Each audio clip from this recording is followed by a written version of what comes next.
Did you guys see this article that was floating around recently from the CEO of Squarespace where she said Gen Z job seekers should be willing to work for free, work long hours, and willing to do anything? Now back in my day, that was called volunteering, because I was always taught that if you're ever good at something, you should never do it for free, which is why I never made money as a magician. That's why I do it for free here on YouTube. But here's what's interesting. Do you remember a couple years ago, there was this massive wave of resignations? More than half of the people surveyed in 2021, for example, said that they'd be looking for a new job in 2022. And a lot of those people actually kept their promise, because data shows that in 2021, as many as 47 million people quit their jobs, which was the highest year on record, until 2022, which became known as the year of the Great Resignation, when over 50 million Americans quit their job. Then in 2023, we got another wave of quitting, which became known as quiet quitting. And it wasn't just regular people quitting their jobs, but it was also the CEOs. Even though the average paycheck of a CEO was $16.7 million a year, CEOs from companies like YouTube, BP, Walgreens also quit their positions. And that brings me to 2024, which some people are starting to call the year of the Great Resignation 2.0, because 3 in 10 workers are planning to quit their job this year, and most of those quits are attributed to Gen Z and millennials. In fact, quitting has become so popular that even this guy was forced to quit. So in today's video, I want to help answer a couple interesting questions like, what the heck is going on? Why have so many people quit their jobs in the last few years? And why are we still following a law that hasn't been changed since the 1940s about the 40-hour work week? And should you quit your job? There's a lot of really interesting data that I want to share with you about this. So with that said, let's get into it. Hi, my name is Andrei Jikh. Hope you're doing well. Come for the finance and stay for the jobs. Now, this video was inspired by another video that went absolutely viral about an MIT neurosurgeon who quit his job after working for 10 years, making hundreds of thousands of dollars working on people's spines and brains. And he's just telling his story way up in the mountains. And it really caught my attention because I thought, how could someone quit such a prestigious job after working so long and making so much money? And he has a super interesting story that goes back 10 years ago when he took this oath to become a neurosurgeon. And what he found out was that the surgeries would help people from time to time, but more often than not, the surgeries did not help most people. So he started to ask his patients questions about their lives, like what kind of job they had, whether they were stressed or not, whether they exercised, and what they ate, and how long they slept. And he says that throughout all of it, he found out something really interesting. What he found was that the people that would be able to recover from his surgeries all had a couple things in common. People that got better were having a mostly plant-based diet, and they were definitely not eating salty, and they would do things that would make them sweat, like exercise, being outside, hiking like this, going to a sauna, or they live in a warm place. They didn't smoke. They didn't drink much. Usually had a good social support, like loved ones, family members, children, friends, like a way to socialize. They would sleep. They would sleep like 8 hours every day. And they weren't stressed out, or if they had a stressful job or something, they found a way to be mindful or meditate or like just be present and release the stress back into the universe. Then he goes on to say that the people that couldn't maintain their health after the surgery were the opposite from those people. They were people that did not get a full 8 hours of sleep. They felt stressed a lot of times. They didn't exercise much, they didn't eat healthy food, and they didn't have a lot of friends or a support group to help them get through it. So surgeries for those people would help them temporarily, but then their body would go back to having pain again. And that's when he had his epiphany, the aha moment of how to actually help people. And he said that realization became a huge problem. But the way that everything is set up in the whole country, it's not any particular hospital. The way things are set up is that the hospital needs to make money. The problem there is that if you figure out a way to help patients heal, and that way doesn't include a pill or a surgery, well, then the hospital and the doctor are in big trouble, because if you figure out a way to help people heal and you can't charge them for it, well, then you've just worked yourself out of a job. So once he had this realization, he said that he gained a lot of weight, he became sad and angry, and he realized that he couldn't continue working for another 20 years because he didn't think he'd live that long. So last September, he quit his job. And I really resonated with his story because I know how hard it is to work for something for 20 years only to realize that maybe that's not the thing you were supposed to do. So his story really made me wonder, why are people having these epiphanies and quitting their jobs? So the first place that I started looking at was at the data. And what I found was that more people want to quit their job today than ever before. Big tech like Microsoft and LinkedIn, for example, showed that out of 31,000 people across 31 countries, 46% of them said that they want to quit. And that is a lot more people than even during the Great Resignation, when only 40% said they wanted to quit. So I put that data aside and I wanted to look deeper at the surveys into what actual people were telling us why they were quitting their jobs. And according to surveys from Statista, here were the top 10 major reasons why people are quitting their job today. Reason 10 is because employers required a vaccine.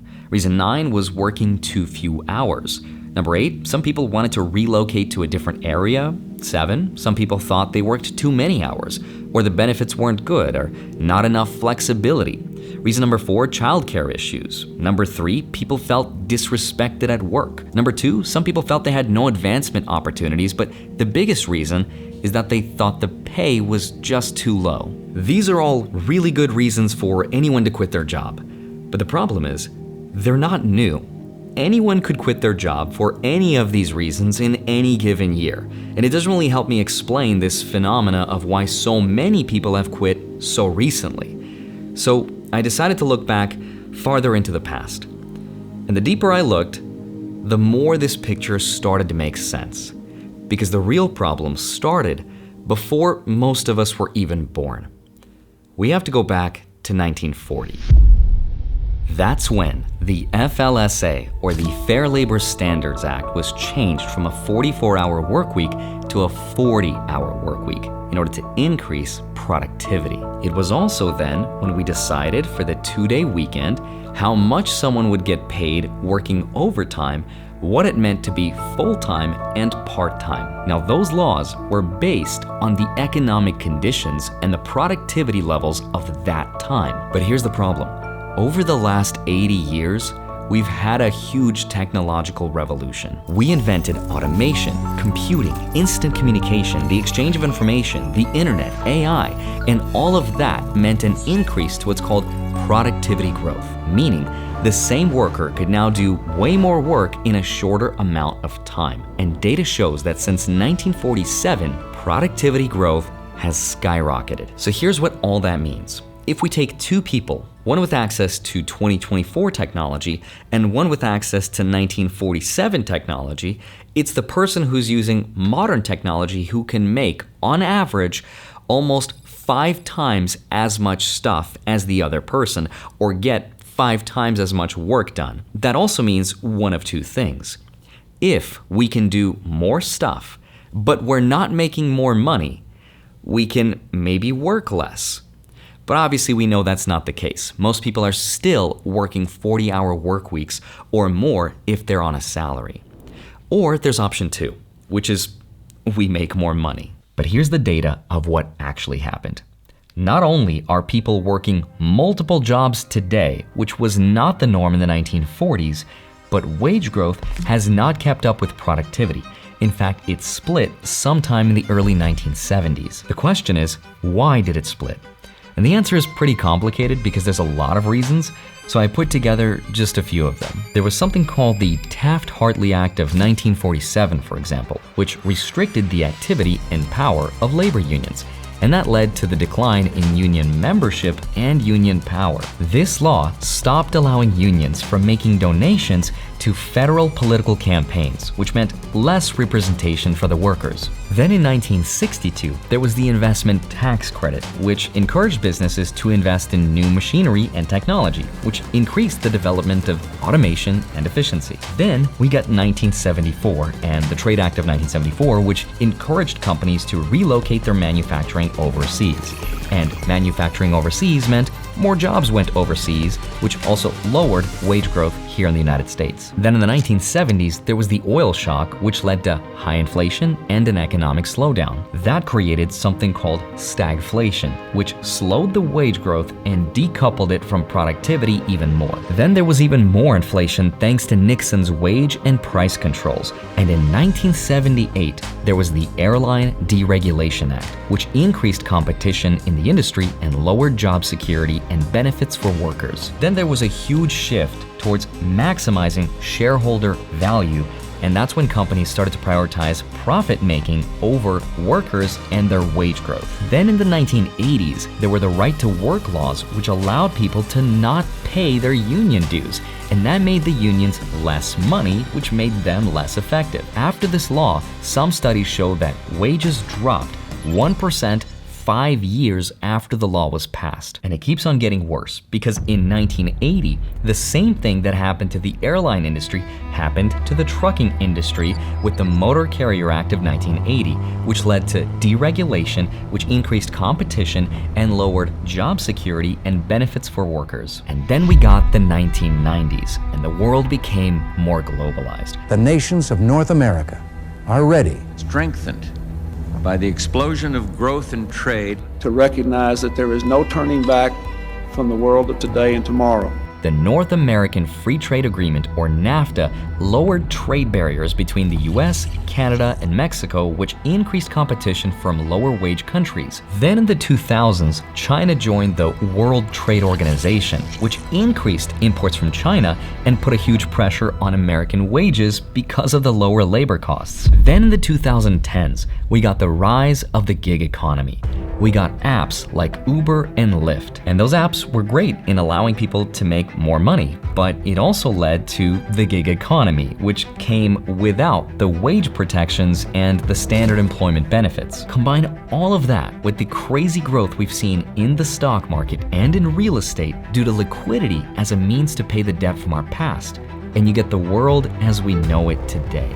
All in all, these are some of the reasons why workers today can get a lot more work done, but why they get paid less for it. And the expectations for workers are higher than they've ever been before, and that has led to burnout. But I also think there's one more thing. Like I said, this has been building for 80 years now, and what's led people to the edge of this burnout to quit was the pandemic. But really, the best answer that I could find that helps explain all of it is this. People have been living to work for a very long time, and I think the pandemic brought that moment of reflection for everyone. What do I want to do? What makes my heart sing? And people are thinking, if not now, then when? And I think she's absolutely right. Before, the mentality was, we should live so that we could work so that we can pay our bills. And that was the illusion that we all believed in as long as the times were good. Back when cars and houses were more attainable, when food was a lot cheaper, when gas prices weren't so high, when utility bills were more reasonable, when restaurants didn't ask for a tip for every single transaction. And then we got the pandemic, and the global economy was shut down and everything was brought to a standstill. So the government tried to bail us out by printing trillions of dollars and causing an excess of 20% inflation over the last few years. And that was the moment when there was this mental shift in how we thought, not just about our jobs, but about our lives. Because we went from living so that we can work to working so that we can live. Because if the jobs we work impact our mental health, which has a direct effect on the quality of our lives and how long we live for, I think that's why people are rethinking everything and prioritizing and maximizing for happiness instead. And I think those are the reasons for why these changes are taking place in the last few years. And I think you're gonna see a lot more of these stories about more and more people wanting to quit their jobs. A recent survey, for example, noticed that out of 1,000 people polled, roughly a third said they'd be looking to quit and start a new job soon. And the highest percentage of those people came from people between the ages of 18 to 34. And that makes perfect sense to me, because when you're younger, you tend to move around a lot anyway because you're still trying to figure it out. But I also think there's this effect that the younger generation sees the outcome of the older generation, and they look at the economy and everything that's going on, and they make the choices that they do. Which isn't to say that they're good or bad, that's a separate discussion.